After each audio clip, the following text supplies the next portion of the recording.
Bismillahirrahmanirrahim. Assalamualaikum warahmatullahi taala wabarakatuh. Innal hamdalillah nahmaduhu ta'ala wa nasta'inu bihi wa nastaghfiruh. Asyhadu an la ilaha illallah wa nashhadu anna Muhammadan 'abduhu wa rasuluh. Allahumma shalli ala hadzal nabiyil karim wa ala alihi wa ashabihi ajma'in. Rabbi shrah li sadri wa yassir li amri wa hlul 'uqdatam min lisani yafqahu qawli. Qala ta'ala: laqad kana lakum fi rasulillahi uswatun hasanah liman kana yarjullaha wal yawmal akhir wa dzakarallaha katsiran. Hadirin dan hadirat para jamaah, Bapak, Ibu, serta rekan-rekan sekalian, alhamdulillah kita bersyukur kepada Allah Subhanahu wa taala di siang hari ini kita dipertemukan kembali oleh Allah setelah Ramadan ya. Saya ingat terakhir kita bertemu di bulan Ramadan dan masih dalam nuansa Syawal ya, menyambungkan untaian kalimat yang sering diucapkan oleh para sahabat ketika beridul fitri, antara lain taqabbalallahu minna wa minkum ya. Semoga Allah SWT menerima amal ibadah kita dan amal ibadah jamaah sekalian ya. Dan saya yakin inilah satu-satunya lafaz ya yang ada sanadnya dalam pengucapan atau tahniah Idul Fitri ya. Adapun minal aidin wal faizin kullu amin wa antum bi khair adalah doa-doa yang bagus ya, tetapi tidak ada sanad dalam riwayat ya. Diucapkan sah-sah saja, tapi jangan anggap dari hadis dari Rasul dan para sahabat. Yang kedua, kita bertemu kembali di kajian ya, tema besarnya tentang sirah nabawiyah, sejarah hidup Rasul sallallahu alaihi wasallam. Dan barangkali ini baru sekedar muqaddimah ya, tentang ahamiyat ta'lim sirah nabawiyah ya, tentang pentingnya kita mengkaji dan membahas sejarah hidup Rasul sallallahu alaihi wasallam. Ini baru muqaddimah. Jika memungkinkan ya, kita akan bikin semi berseri begitu kira-kira ya, kajian sirat nabawiyah ini ya. Nah, bicara tentang ahamiyah sirat nabawiyah, urgensi mengapa kita harus belajar sirat nabawiyah, rahimakumullah. Ada banyak hal ya. Antara lain lifahnya syakhsiyat Rasul ya, untuk mengenal Rasul. Sebelum kita bicara tentang diri kita sendiri ya, mungkin menarik kalau kita bicara tentang generasi kita atau anak-anak kita hari ini. Mungkin sudah hampir 10 tahun yang lalu saya pernah diundang untuk mengisi sebuah daurah ya, ada semacam training di Megamendung di Puncak, untuk mengisi tema tentang ma'rifatul Rasul ya, mengenal Rasul. Saya ingat waktu itu audiensnya anak-anak SMA sekitar 50 atau 60 orang ya. Mereka diajak dalam sebuah daurah training. Nah, sebelum menyampaikan materi tentang ma'rifatul Rasul, mengenal Rasul ya, saya memberikan semacam tes ya, begitu kira-kira ya. Jadi kepada para peserta anak-anak SMA ini anak-anak SMA yang berprestasi ya. SMA sebuah SMA akselerasi di Jakarta, mereka bikin daurah di Puncak ya. Nah, kepada anak-anak yang berprestasi ini, para peserta saya bagikan kertas masing-masing satu lembar dan alat tulis sudah disiapkan oleh panitia. Saya bilang, teman-teman ya, silakan tulis nama-nama artis, nama-nama selebritis, aktor yang Anda kenal. Waktunya 5 menit ya. Yang bisa menulis nama paling banyak saya berikan hadiah buku ya. Maka berlombalah anak-anak tersebut dan hasilnya luar biasa ya. Dalam kurun 5 menit ya, di antara mereka saya ingat persisnya ada yang bisa menulis 60 nama artis, hafal, nggak nyontek, cepet di luar kepala ya, 60 nama artis ya, dan selebritis ya. Dan saya berikan hadiah. Nah, sekarang saya bilang, lembarannya dibalik, kosong di belakangnya.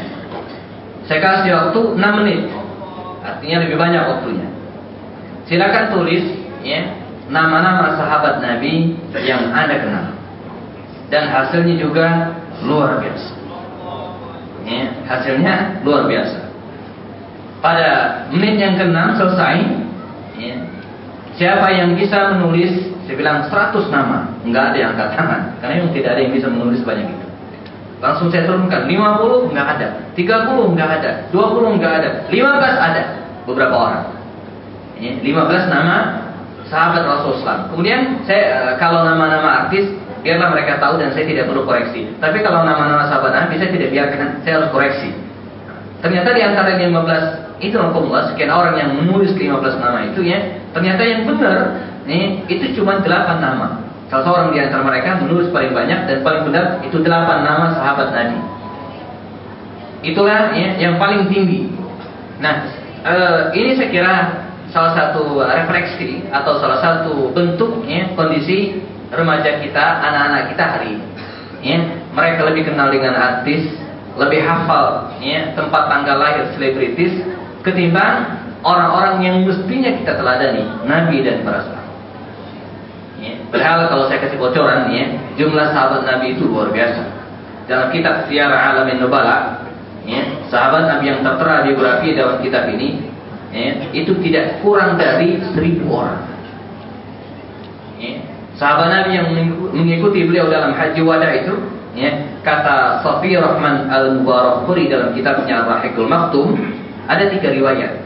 Yang paling banyak adalah 124.000 orang. Itulah jumlah sahabat Nabi yang mengikuti Rasul dalam haji wada, 124.000 orang. Banyak sekali. Dan anak kita cuma hafal 8 orang. Ya. Nah, ini fakta. Saya secara pribadi pernah nulis buku 2 jilid, ya. 101 sahabat Nabi jilid 1 dan 101 sahabat Nabi jilid 2. Ada 2 jilid, berarti ada 202 sahabat Nabi. Terbitan Pustaka Al-Kautsar. Ya. Nah, ini fakta dengan kita, bagaimana kita dan anak-anak kita, generasi kita lebih paham artis, lebih hafal selebritis, pemain sepak bola dan seterusnya ketimbang Nabi dan para sahabat. Bahkan ya, sebagian dari kita bahkan sekedar kurikulum vitae, ya, biografi Rasul SAW saja banyak dari kita yang masih awam. Biografinya saja gitu kan, nggak usah dalam-dalam, biografinya saja. Biografi itu kan paling memuat 5 poin ya, nama, tempat tanggal lahir, apalagi ya, nama orang tua, apalagi, hobi. Kalau sekarang ada nomor handphone, alamat dan seterusnya gitu ya. Nah, kita biografi Rasul jangan-jangan nggak paham. Ini coba nama Nabi kita siapa? Muhammad Sallallahu Alaihi Wasallam.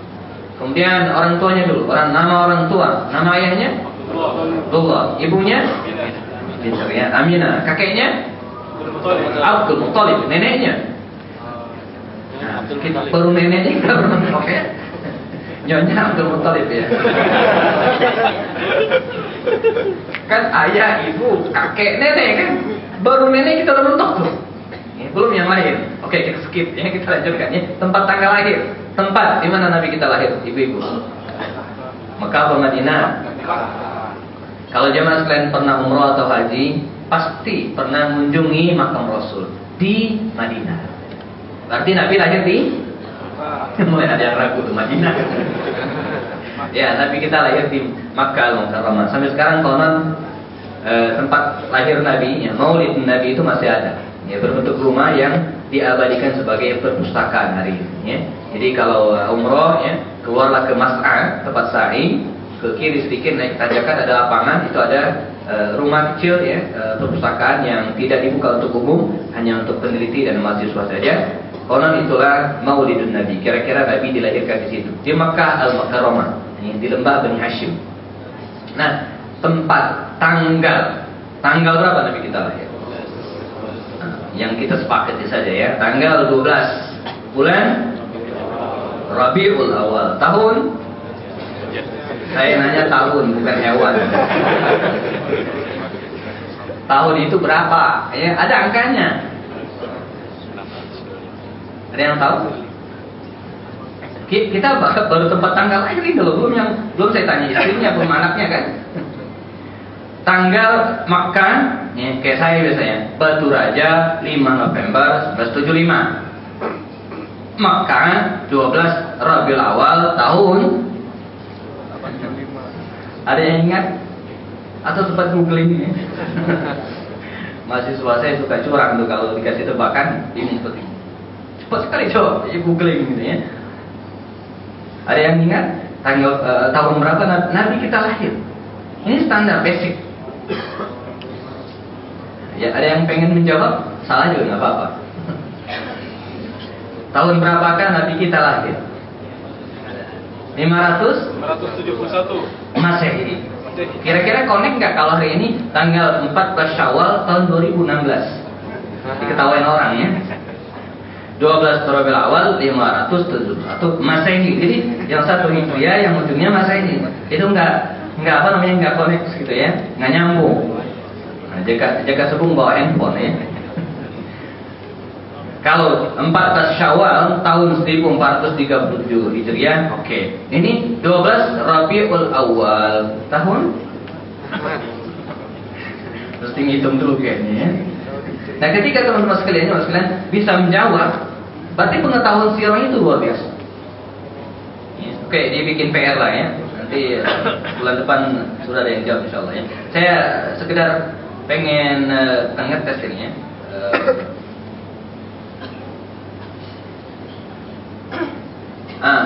Ini ya Allah, ada beberapa peristiwa yang terjadi di masa Rasulullah SAW. Ini basic. Kalau kita sudah bisa memetakan peristiwa ini, maksudnya mengurutkan peristiwa ini, berarti pengetahuan sirah kita itu lumayan. Ini sekian berapa ya? Mungkin 20-an ya. Sekian peristiwa terbesar, ya, peristiwa besar yang terjadi di masa Rasul SAW. Saya ingin berbagi hadiah. Ya. Ini buku 365 Salajat Sirah Nabawiyah. Saya akan berikan hari ini juga dan sekarang bagi yang bisa mengurutkan peristiwa ini dengan benar. Diurutkan. Yang pertama apa, yang kedua apa, yang terakhir apa? Ada yang pengen mencoba? Kalau salah ya nggak apa-apa ya, nggak bayar nggak ya.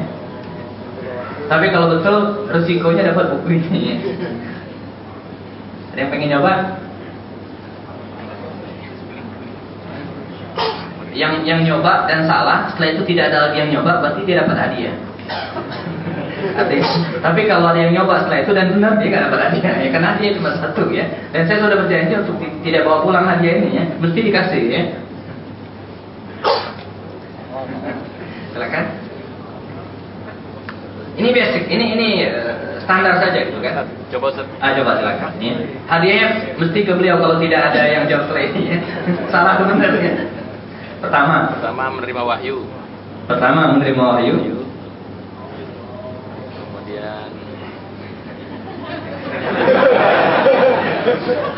Baitul Aqabah. Yang kedua Baitul Aqabah. Terus kemudian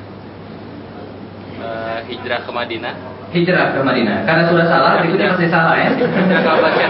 Menerima wahyu, terus yang kedua Hijrah ke Habasyah. Sebentar, pertama menerima wahyu, Baitul Aqabah. Hijrah ke Habasyah. Kemudian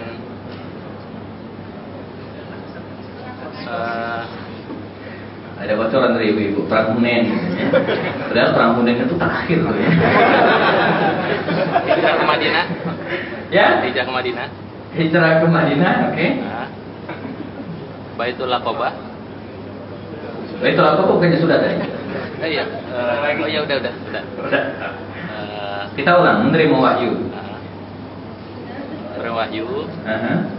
Kemudian Baitul Aqabah. Hijrah ke Habasyah. Hijrah ke Madinah. Kemudian perang Badar.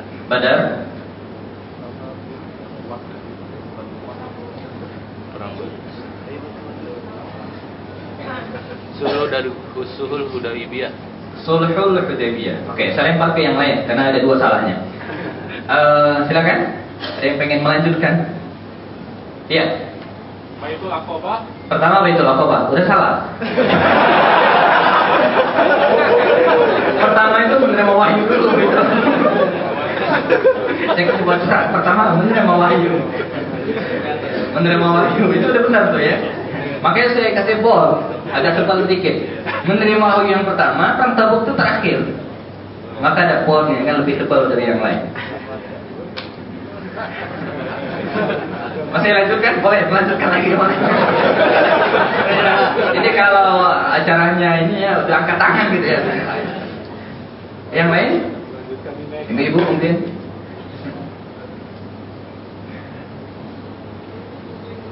Ya. Nambah dari yang tadi saja udah berpeluang dapat buku ya. Cukup? Ini kalau bahasa perang nyerah ya. Ya silakan. Menerima wahyu. Hijrah ke Habasyah bagus.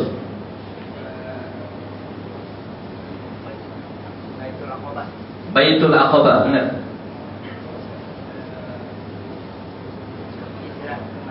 Bagus, hijrah ke Madinah. Perang Badar, mumtaz, bagus. Perang Uhud, lanjut. Sulhul Hudaybiyah, skip loncat ya, ada satu peristiwa sebelumnya. Sebelum Hudaybiyah itu ada peristiwa lagi. Sebelum Hudaybiyah, yang saya tulis dalam buku saya, trilogi kemenangan, ya, seri yang ketiga. Perang Khandaq. Oke lanjut. Perang Khandaq, Hudaybiyah, terus habis itu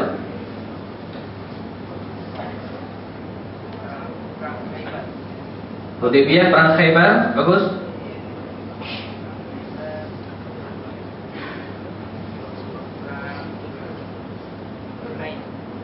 Perang Hunain, loh, perang Hunain itu setelah Makkah, setelah Mu'tah, setelah bla bla. Dia agak terakhir. Dia sebelum Tabuk.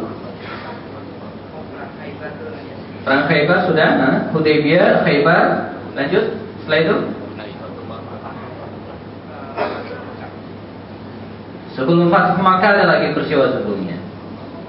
Fathu Makkah, Hunain, Tabuk itu terakhir-akhir semua. Penutup. Yang ada adalah perang Mu'tah, bukan Mut'ah. Kalau Mut'ah itu nikah. Ya, Khaybar, habis itu iya. Nyerah ya. Ibu-ibu tinggal melanjutkan yang benar ya, yang melanjutkan yang salah. Oke, hadiah saya berikan kepada yang terakhir karena dia yang paling banyak menjawabnya. Nanti diambil di Palestina ya. Kita cek bareng.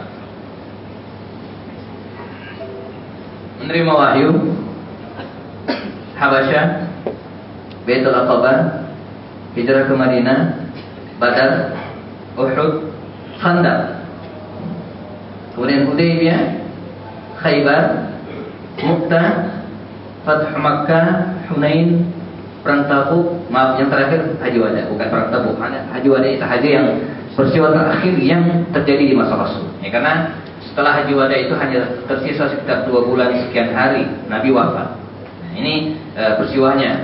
Nah, saya ingin sampaikan kalau kita sudah bisa mengurutkan peristiwa ini, berarti pemahaman kita tentang sejarah Nabi itu sudah kalau dalam bahasa silatnya sudah mumpuni gitu ya. Sudah luar biasa ya. Dan ini basic ya. Jadi dan ini juga ya Rasulullah yang menjadi tujuan utama kita ya, belajar sejarah Nabawiyah li fahmi syakhsiyat Rasul ya, untuk mengenal Rasul sallallahu alaihi wasallam. Pepatah lama sekali mengatakan tak kenal maka ta'aruf ya. Tak kenal maka ta'aruf, tak kenal maka tak sayang. Bagaimana mungkin kita bisa ya, menyayangi Rasul, mencintai Rasul, meneladani kehidupan beliau kalau kita tidak kenal beliau? Dan karenanya menjadi penting bagi kita hari ini untuk mengenal beliau, memperkenalkan Rasulullah SAW ini kepada anak-anak kita, generasi kita. Tapi tidak hanya sebatas pada kenal ya. Dan poin belajar sejarah itu bukan hanya mengenal, menghafal nama dan tempat saja. Bukan hanya itu ya.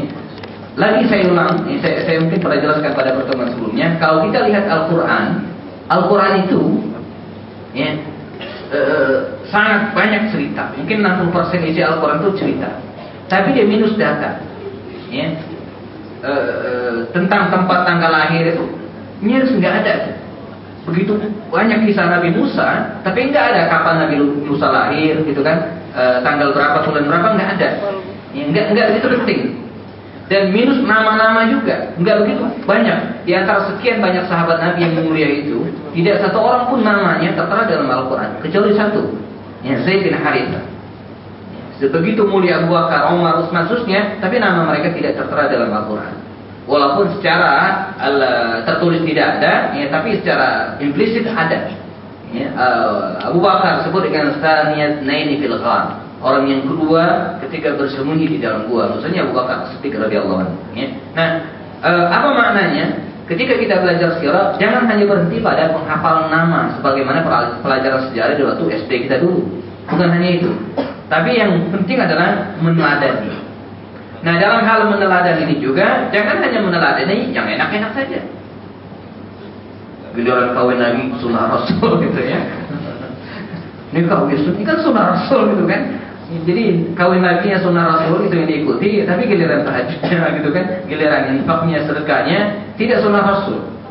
Ya. Jadi nyunahnya itu hanya ya, pakaian saja, tapi akhlaknya enggak gitu kan. Ini kan bahaya, gitu ya. Nah, saya ingat di pesantren saya dulu di Lampung, ada teman satu asrama saya manjangin rambutnya, kontrol sampai ke kupingnya, gitu ya. Kita sudah ingatkan, ya, karena semua pesantren nyaris jarang yang membolehkan anaknya, santrinya memanjangkan rambut. Di antaranya Gontor, pesantren saya dulu juga begitu. Kita sudah ingatkan dan tegur supaya dia memotong rambut dan menggunting rambut. Dan kejadian dipanggil ustaz di sidang diadili, ya. Mengapa Anda memanjangkan rambut? Padahal pesantren melarang hal itu. Dia jawabannya luar biasa. Ya Ustaz, saya ingin nyontoh Rasul. Mantap ya. Saya ingin mencontoh Rasul. Dan dia nggak tanggung-tanggung. Dibawa kitabnya. Kitab Syama'ilul Muhammadiyah. Karena kan Imam Tirmizi. Saya punya kitab itu. Syama'ilul Muhammadiyah. Atau terkenal dengan kitab Syama'il. Jelas disebutkan dalam riwayat Imam Tirmizi dan hadisnya Hasan. Disebutkan bahwa Nabi itu memanjangkan rambutnya. Kadang menutup telinganya sampai ke bahu. Saya ingin mencontoh Rasul ya Ustaz, gitu kan? Kata Ustaznya, ente kalau nyontoh Rasul jangan rambutnya doang, ya, contoh tahajudnya, ya, contoh duhanya, contoh baca Qurannya. Ya. Ringkas cerita itu anak kepotong juga rambutnya. Kenapa aturan pesantren begitu ya? Nah, jadi jangan contoh yang enak saja gitu kan? Enak dalam arti beban bagi kita, walaupun pahalanya besar, ya. Memupuk rasa cinta kepada Nabi dan para sahabat, ini semakin kenal kita, maka akan semakin muncul rasa kebanggaan kita terhadap Nabi dan para sahabat. Ya. Dan ujung-ujungnya akan menambah dan mempertebal keimanan kita kepada Rasulullah SAW. Yang kedua, dengan mempelajari sejarah hidup Rasul, hikmah yang berikutnya adalah yajid suratan lil masalil a'la. Kita akan mendapatkan teladan. Disinilah jamaah Allah menariknya, ya, belajar sirat nabawiyah itu. Apa itu? Laqad kana lakum fi Rasulillahi uswatun hasanah. Ada uswah di dalamnya. Dan bukan hanya uswah yang parsial, terbatas, enggak, tapi uswah dalam banyak hal. Kalau kita baca sejarah hidup para anbiya, para nabi, para rasul, keteladanan dari mereka itu parsial, terbatas. Misalnya, saya pendidik atau saya akademisi, ya, sedang menyelesaikan kuliah, misalnya doktoral S3. Pengen nulis disertasi, temanya belajar bisnis kepada Nabi Nuh. Nggak akan selesai tesis saya atau deskripsi saya. Belajar berbisnis kepada Nabi Nuh. Mengapa? Karena nggak ada riwayatnya tuh Nabi Nuh berbisnis. Walaupun usianya panjang. Dalam surat Al-Ankabut, ya, ayat 14 Allah mengatakan, "Walaqad arsalna Nuhan ila qaumihi falabitha fihim alfa sanatin illa 50 'ama." Kami utus Nuh kepada kaumnya, dia berdiam, menetap, berdakwah di tengah kaumnya itu 1000 tahun kurang 50. 950 tahun namanya. Tapi nggak ada bagaimana contoh beliau berbisnis. Kita nyontoh apa dari Nabi Nuh? Apa yang bisa kita contoh? Mungkin kesabaran mungkin, ya. Hampir 10 tahun dakwah, ya. Jamaahnya, pesertanya itu nggak nyampe 100 orang. Hanya muat 1 kapal, dikit banget. Mungkin kesabaran itu, ya. Atau kegagalan mendakwahi keluarganya. Kanaan itu pelajaran luar biasa, ya. Istrinya juga tidak beriman beserta anaknya. Itu mungkin keteladanan yang bisa kita ambil. Lebih dari itu mungkin sulit. Demikian juga Nabi yang lain, Nabi Ibrahim. Kita ingin misalnya belajar bagaimana menjadi seorang panglima perang yang sukses. Belajar dari Nabi Ibrahim. Nggak ada ceritanya. Nabi Ibrahim tidak pernah memimpin pasukan besar. Dari Nabi Musa, kita ingin menjadi seorang negarawan besar seperti Nabi Musa. Nggak ada riwayatnya. Dari Nabi Isa, kita ingin belajar bagaimana misalnya mengatur keluarga sakinah, mawaddah, rahmah yang tentram kepada Nabi Isa. Nggak ada ceritanya. Atau bagaimana mendidik anak seperti Nabi Isa. Nggak ada riwayatnya. Toh Nabi Isa menikah saja, ulama masih kontroversi. Boro-boro mencari riwayat bagaimana beliau mendidik anak. Tapi semua itu jamaah Allah kita temukan dalam sosok Nabi kita Muhammad SAW. Kita ingin belajar berbisnis, Nabi kita ahlinya. Dr. Syafi Antonio itu dalam bukunya Muhammad Super Leader and Super Manager yang saya contek dan terbitlah buku Beginilah Rasulullah Berbisnis, dipaparkan bagaimana Nabi itu seorang pengusaha yang luar biasa. Bahkan dalam pandangan dan penelitian ekstrim Dr. Syafi Antonio dia mengatakan lamanya Nabi kita berbisnis menjadi pengusaha lebih lama daripada menjadi Nabi. Usia 12 tahun sampai 37 tahun beliau menggeluti dunia berusaha bisnis, entrepreneurship. Dan selama 25 tahun, 12 ke 37, dari 40 tahun sampai wafat 63 tahun, hanya 23 tahun beliau menggeluti dunia kenabian, dunia dakwah. Jadi lebih lama menjadi pengusaha. Ini ekstrimnya gitu kan.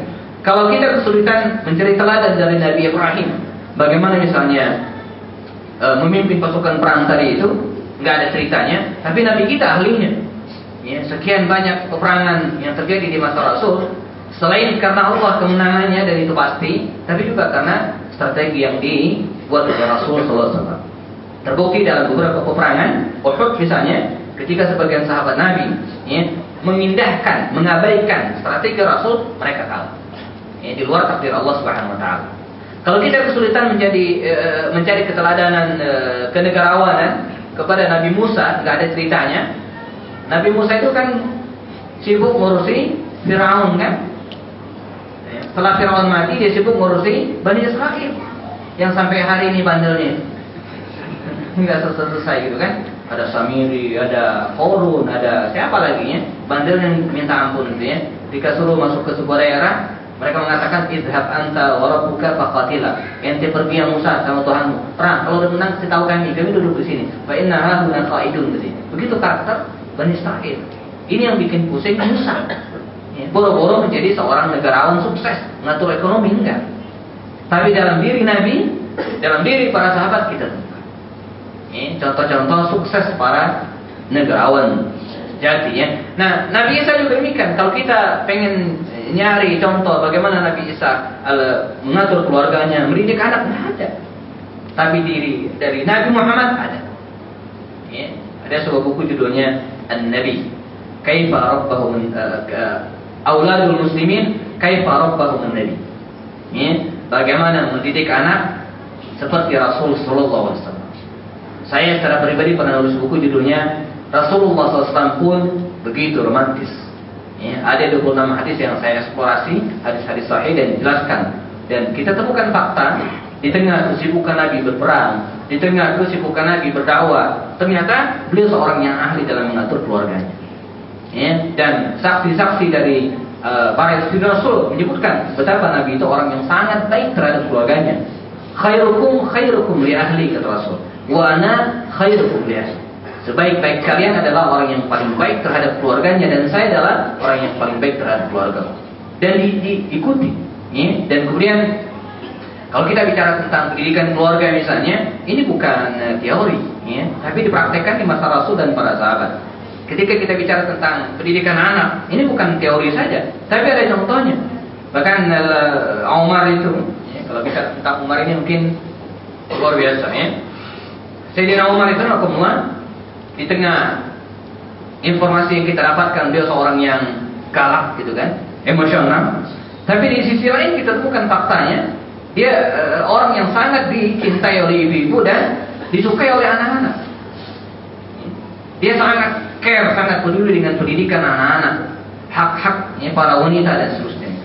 Nah, semua itu kita temukan dalam diri Rasul SAW yang tidak kita temukan dalam riwayat para nabi. Jadi belajar itu yang sifatnya global gitu kan. Tapi khusus lagi kita belajar kejujuran. Kita belajar menjadi seorang kepala keluarga yang baik. kita belajar menjadi seorang dai, kita belajar menjadi seorang pemimpin dari Nabi dan para sahabat.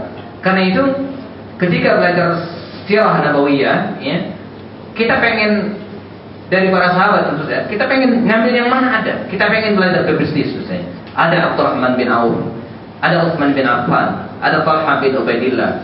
Kita ingin belajar misalnya apa lagi? Menjadi seorang politikus. Ya. Ada sosok Muawiyah bin Abi Sufyan.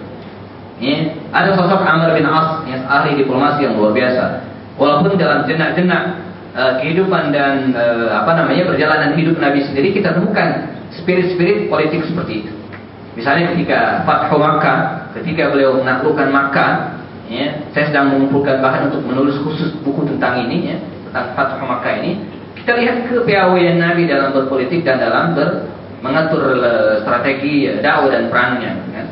Bagaimana ketika beliau berangkat bersama dengan 10.000 pasukan, 10.000 pasukan, ya, dari Madinah mereka berangkat menuju ke Makkah Al-Mukarramah, ingin menguasai dan membebaskan kembali kota Makkah ini. Dua strategi Rasul. Ya. Yang pertama, bagaimana beliau bisa menguasai Makkah ini kembali setelah 8 tahun beliau tinggalkan hijrah ke Madinah. Yang kedua, beliau pengen menguasai Makkah ini, ya, tanpa pertumpahan darah yang banyak. Karena itu kalau kita bicara tentang keberhasilan seorang panglima perang atau seorang panglima perang yang sejati itu bukan seorang panglima perang yang bisa menghabisi musuhnya paling banyak, bukan. Ya, bukan seperti perang Sekutu melawan Jepang dengan menghancur leburkan Hiroshima dan Nagasaki sampai hari ini sisanya masih. Bukan begitu cara perang yang sukses gitu kan. Perang yang sukses itu adalah ketika kita bisa mengalahkan musuh, ya, dan bila perlu tanpa jatuh korban. Dan itu yang terjadi dalam serial perang di masa Rasul. Tidak banyak korban yang jatuh, ya. Walaupun perang itu berhadapan gitu kan, betul-betul berhadapan. Dalam kasus ini misalnya, ini kan seperti orang main catur, Pak. Kalau kita lihat ada orang main catur, kerjaannya makan mulu, maka yakinlah dia baru belajar main catur, belum ahli. Kalau udah ahli, belum makan, sekak mati itu musuh, itu baru jago.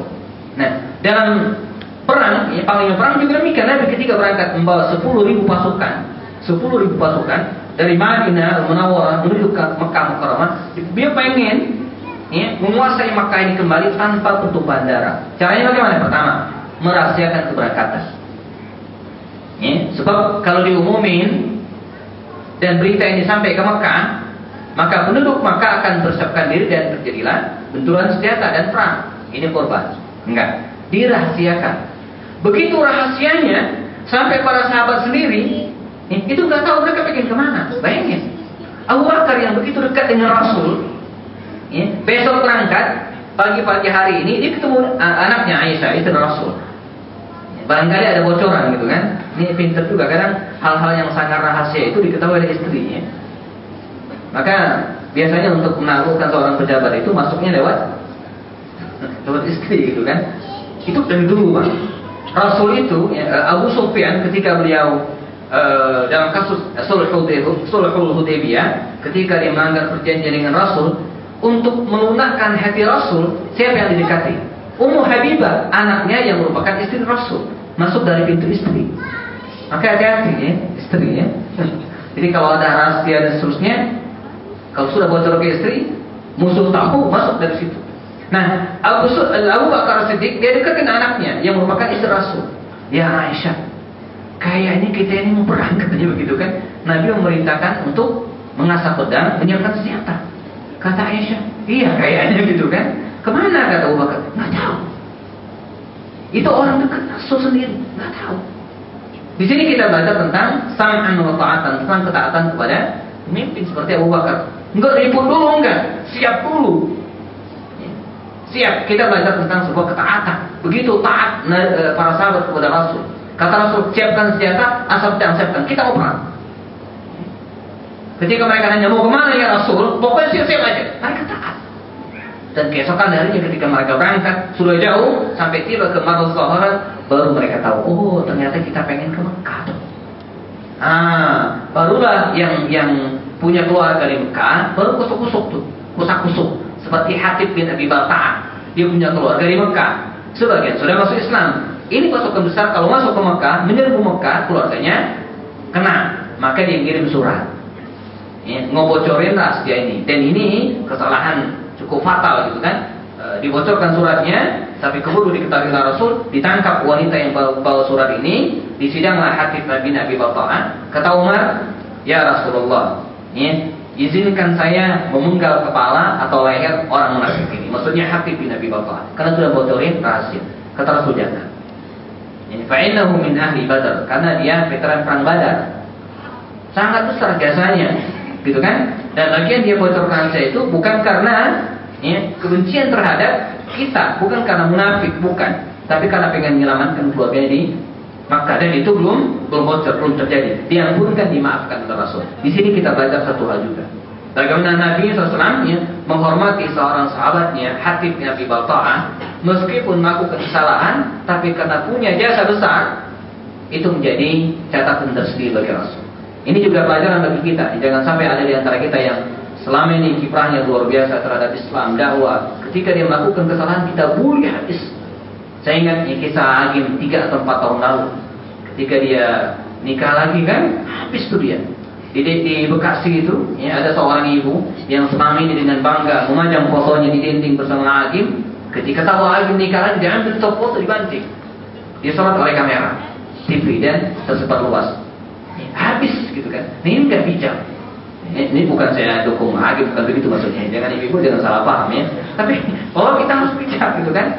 Agim selama ini sudah melakukan banyak hal, dan kemudian dia melakukan suatu hal, menikah lagi. Sampai Agim nangis, ibu apa salah saya? Ya salahnya nikah lagi gitu ya. Nah, Rasulullah berangkat tanpa memberitahu, sehingga ketika beliau sampai di Makkah, maka bisa ditaklukkan nyaris tanpa bentuk bandara, kecuali ada bagian yang kecil lah yang dipimpin oleh Khalid bin Walid. Namanya juga Khalid ya. Begitu bagian yang dipimpin oleh Khalid bin Walid ini, terjadilah berantem kecil-kecilan gitu ya. Dan tidak banyak korban jatuh, hanya 10 orang, dan Makkah takluk. Kita belajar bagaimana memimpin pasukan perang. Dan banyak yang lain yang bisa kita pelajari. Yang berikutnya itu saja karena waktu kita terbatas. Yakunu namuzadan hayyan ladal muallim wa da'i. Ini menjadi contoh hidup nyata bahwa Islam itu bukan hanya teori. Jadi ketika kita belajar sirat nabawiyah, kita tahu bahwa Islam itu betul-betul dipraktekkan. Betul-betul dipraktekkan secara sempurna, bukan hanya aturan di atas kertas. Dan ini yang kita inginkan. Makanya wajar kalau kemudian pemerintahan Jamal Abdul Nasser di Mesir itu konon pernah melarang pelajaran sirah nabawiyah ini diajarkan di sekolah-sekolah formal di Mesir waktu itu. Mengapa? Karena ketika generasi muda Islam dekat dengan nabinya, akrab dengan sirahnya, keteladanan mereka nabi dan para sahabat, ini membahayakan bagi pemerintahan sekuler Mesir. Ini membahayakan bagi mereka, maka dilarang. Mereka hanya pengen umat Islam menjalankan ibadahnya saja dan tidak merambah dalam berbagai bidang. Padahal ketika kita belajar Islam, berarti kita berislam bukan hanya di masjid, tapi dalam semua aspek kehidupan dunia kita. Islam itu harus dibawa di kantor, Islam itu harus dibawa dalam dunia politik. Berislam itu harus di pasar. Jangan sampai kejujuran itu hanya berada di masjid, gitu ya. Yang sayangnya kadang kejujuran juga tidak ada di masjid. Hari ini kalau kita bawa sendal ke masjid, nggak khusyuk sholatnya, gitu kan? Kalau kita bawa sendal baru ke masjid, Allahu Akbar, gitu kan? Pengennya bawaannya apa? Keluar duluan aja, takut sendalnya hilang. Di mana? Di masjid. Ini ironis. Ini yang oleh Muhammad Abdul disampaikan ketika beliau pergi ke barat, ke Eropa. Beliau mengatakan, Ra'aitul Islam madunal muslimin, katanya. Saya melihat di barat itu banyak Islam. Ada Islam dipraktekkan, tapi nggak ada muslim. Tapi ketika beliau pulang ke Mesir dan ke negara Islam, dia mengatakan, Ra'aitul muslimina dunal Islam. Di sini saya lihat banyak sekali orang Islam, tapi nggak ada Islamnya. Muslimnya banyak, tapi nilai-nilai Islam itu tidak dipraktekkan. Ini ironis, ini PR kita. 2 tahun lalu saya sempat bimbing jamaah umrah. Kita sempat ke Turki sebentar, Istanbul dan Bursa, 3 hari 2 malam di sana. Dan pulang kita umroh. Itu ada salah satu jamaah saya wudu. Ini kisah nyata. wudu di Masjidil Haram, baiknya Masjidil Haram, tanah haram. Ya. Begitu dia wudu, saya temanin, begitu keluar, dia bilang, Pak Ustaz, jam saya tertinggal di tempat wudu tadi. Saya yakin di sana. Saya bilang kita pulang, balik lagi ke tempat wudu, nggak ada lagi, hilang. Saya tanya, berapa harganya? Ya lumayan Ustaz, 9 juta katanya kan. Jadi jamnya itu sekitar 9 juta dibeli di Singapura. Hilang, di mana hilangnya? Di Masjidil Haram tempat wudu, Makkah Mukarramah, tanah haram, tanah yang suci. Bandingkan dengan saya 2003, ini kisah nyata. Pernah diundang oleh teman-teman ini sebagai penutupnya ke Melbourne, Australia, ya. Dan pada suatu hari ketika saya ke ATM, saya bawa kamera pocket digital. Ya. Saya sengaja tidak sengaja saya taruh kamera itu di atas, ya, tempat di samping ATM. Selesai pergi dengan teman-teman panitia. Mungkin sudah 2 jaman mungkin, ya. Saya baru sadar bahwa kamera saya tidak ada. Saya cek di tas kantong nggak ada. Diingat Ustaz, kemarin kita pergi tadi. Saya bilang tempat kita turun yang yang paling dekat, saya bilang adalah di tempat belanja tadi, tempat ATM. Kita balik, kata teman. Balik ke situ 2 jam setelahnya, sampai di ATM yang tempat saya transaksi uang tadi, kamera pocketnya utuh. Padahal itu tempat umum. Jamaah bandingkan. Makkah Mukarramah, tanah haram dan tanah hilang di tempat wudu. Ini di tempat umum, di pinggir jalan, semua orang lewat, kamera pocket utuh. Melbourne, Australia, Makkah Mukarramah. Ini PR kita. Ini masalah kita. Ra'aitul muslimina huna, kata Muhammad Abdul, saya melihat banyak sekali Islam, tapi nilai Islam tidak ada. Kita kehilangan sosok Rasulullah SAW, ya, teladan utama kita. Dan sebaliknya, Ra'aitul Islam, saya melihat Islam, nilai Islam dipraktekkan di sini, ya, walaupun mereka belum Muslim. Kata Agim lagi-lagi ketika di Australia mengatakan, Ustaz, waktu dia ketemu saya, ini orang-orang Melbourne Australia ini, ya, mereka cukup syahadat, sholat, masuk surga semua. Kenapa? Karena kesehariannya sudah Islam. Keseharian mereka sudah Islam. Mereka cukup sholat, ya kan, syahadat ini masuk Islam semua nih, gitu kan. Karena keseharian mereka sudah Islam. Nah ini PR kita Rasulullah, bagaimana Islam itu, ya, mencontoh dari Rasul dan para sahabat. Kita praktekkan dalam dunia kehidupan kita sehari-harinya, dan kita jadikan inspirasi sebagai penutup, ya. Dan saya ingin mengajak kita semua, marilah kita terus dekati Rasul, ya, dekati Rasul. Kita ceritakan kepada anak-anak kita, ya, kita jadikan, kalau di sini ada yang punya yayasan lembaga pendidikan, kita ajarkan, ya, sirah nabawiyah kepada anak kita. Dan kita bersyukur hari ini buku-buku tentang sirah nabawiyah sudah banyak ditulis, ya, sudah banyak diterjemahkan. Kalau buku sirah nabawiyah, sirah Ibnu Hisham tidak ada versi Arab doang, hari ini sudah diterjemahkan.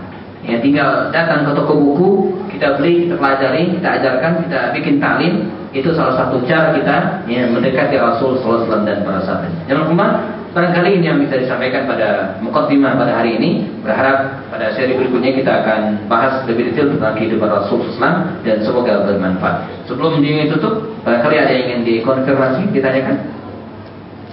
Ya, kepada jemaah, bagi yang mungkin kurang jelas atau ada yang ingin bertanyakan, bisa bisa ditanyakan dari akhwatnya ada.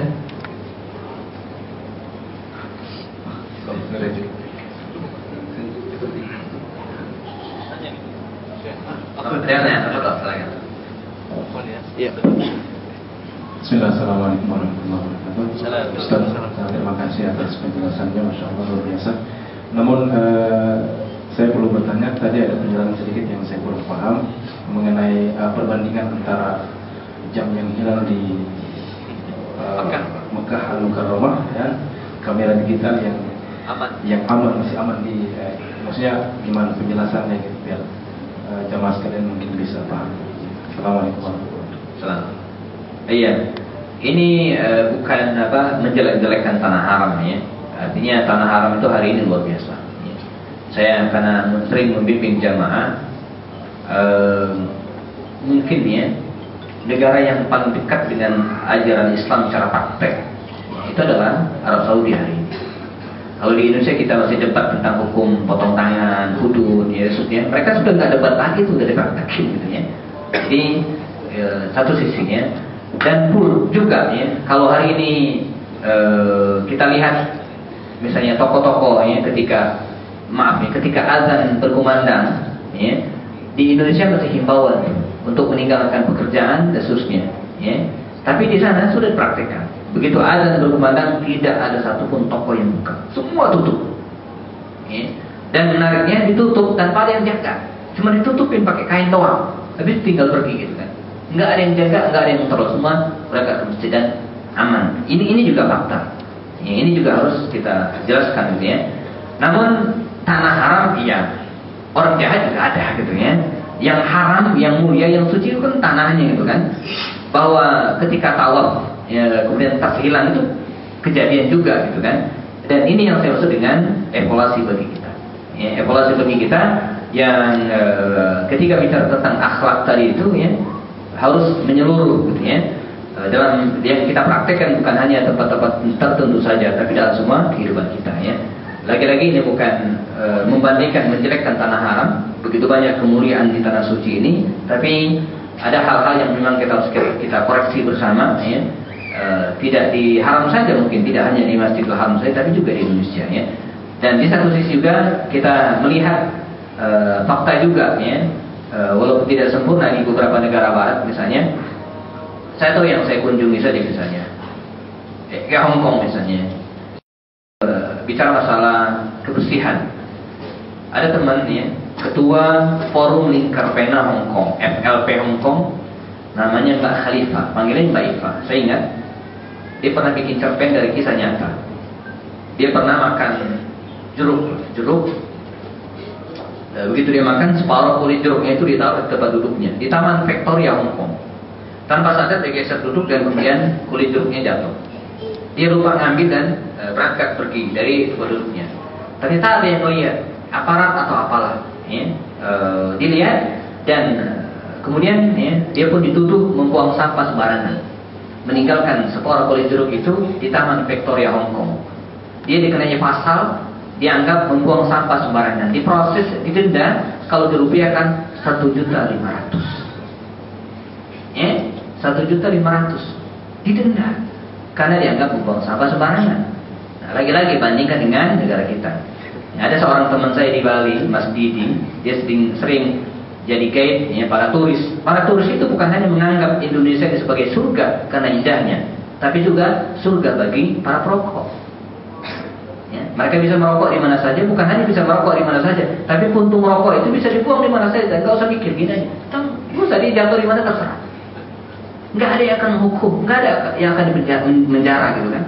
Jadi dia bilang, ini Ustaz ya, negara kita ini oleh turis barat ya, mereka anggap surga, bebas. Bukan hanya surga indahnya alamnya, bukan hanya itu, tapi bebas melakukan buang sampah sembarangan, dan melempar untuk rokok. Begini mereka melempar itu begini, twing, udah jatuh di mana aja nggak masalah gitu kan. Di mana? Di Indonesia.